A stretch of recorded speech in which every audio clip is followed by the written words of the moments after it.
അമേരിക്കയുമായുള്ള യുദ്ധം അവസാനിച്ചു എന്ന് ലോകം ആശ്വസിക്കുമ്പോഴും ഗൾഫ് രാജ്യങ്ങളെ ഒന്നടങ്കം ചാമ്പലാക്കാൻ ഇറാൻ ഒരുക്കിവെച്ച കൊടിയ കെണിയുടെ ഞെട്ടിക്കുന്ന വിവരങ്ങളാണ് ഇപ്പോൾ പുറത്തുവരുന്നത്.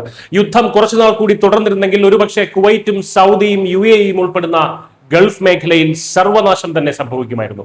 അമേരിക്കയുമായി സമാധാന ചർച്ചകൾ നടത്തുന്ന അതേ സമയം തന്നെ ഗൾഫ് രാജ്യങ്ങളെ ആക്രമിക്കാൻ അയൽ രാജ്യമായ ഇറാഖിൽ ഇറാൻ രഹസ്യമായി സ്ലീപ്പർ സെല്ലുകൾ അഥവാ ഗോസ്റ്റ് സെല്ലുകൾ ഉണ്ടാക്കിയെന്ന റോയിട്ടേഴ്സ് റിപ്പോർട്ടാണ് ഇപ്പോൾ ഗൾഫ് നാടുകളെയും അവിടെയുള്ള ലക്ഷക്കണക്കിന് പ്രവാസികളെയും ഒരുപോലെ ഭയപ്പെടുത്തുന്നത്. ഇറാന്റെ Islamic revolutionary guard corps IRGC ഇറാഖിലെ തങ്ങളുടെ സ്ഥിരം സായുധ സംഘങ്ങളെ പൂർണ്ണമായും ഒഴിവാക്കി വളരെ രഹസ്യമായിട്ടാണ് ഈ പുതിയ സെല്ലുകൾക്ക് രൂപം നൽകിയത്. വെറും 10 പേരടങ്ങുന്ന ഈ ചെറിയ സംഘങ്ങൾ ഇറാഖിലെ സായുധ ഗ്രൂപ്പുകൾക്കൊന്നുമല്ല, മറിച്ച് ഇറാനിലെ ഉന്നത സൈനികർക്കാണ് നേരിട്ട് റിപ്പോർട്ട് ചെയ്യുന്നത്.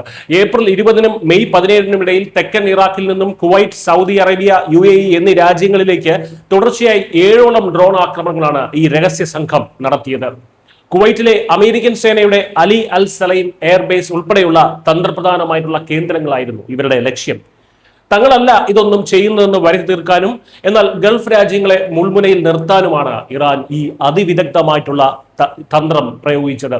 സാമ്പത്തികമായി വലിയ തകർച്ച നേരിടുന്ന ഇറാൻ തങ്ങളുടെ ആയുധങ്ങളും വിഭവങ്ങളും സംരക്ഷിക്കുന്നതിന്റെ ഭാഗമായിട്ടാണ് വലിയ സംഘങ്ങളെ ഒഴിവാക്കി ഇത്തരം ചെറിയ ഗോസ്റ്റ് സെല്ലുകളിലേക്ക് മാറിയത്.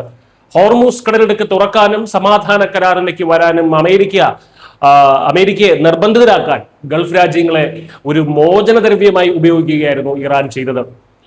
അമേരിക്കയുമായിട്ടുള്ള സമാധാന കരാറിന് ശേഷവും ഇത്തരം സായുധ ഗ്രൂപ്പുകൾക്കുള്ള പിന്തുണ ഇറാൻ അവസാനിപ്പിക്കില്ല എന്നത് ഇപ്പോൾ ഇസ്രയേലിന് വലിയൊരു തലവേദനയായി മാറിയിരിക്കുകയാണ്. തങ്ങളുടെ മണ്ണിൽ നിന്നും മറ്റു രാജ്യങ്ങളെ ആക്രമിക്കാൻ അനുവദിക്കില്ല എന്ന ഇറാഖിന്റെ പുതിയ പ്രധാനമന്ത്രി അലി അൽ സെയ്ദിയുടെ വാഗ്ദാനങ്ങൾ വെറും പാഴ്വാക്കാണെന്നും ഇറാഖിന്റെ ഭരണ സംവിധാനം പൂർണ്ണമായും ഇറാന്റെ പിടിയിലാണെന്നും ഈ സംഭവം അടിവരയിടുന്നു.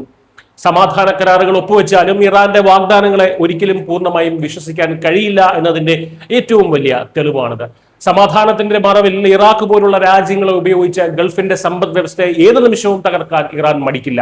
ഇതോടെ സൗദി അറേബ്യയും UAEയും ഉൾപ്പെടുന്ന രാജ്യങ്ങൾ തങ്ങളുടെ വ്യോമപ്രതിരോധ സംവിധാനങ്ങൾ കൂടുതൽ ശക്തമാക്കാനും ഇറാന്റെ ഈ നിഴൽ യുദ്ധത്തെ നേരിടാൻ പുതിയ തന്ത്രങ്ങൾ മെനയാനും നിർബന്ധിതരായിരിക്കുകയാണ്. News desk.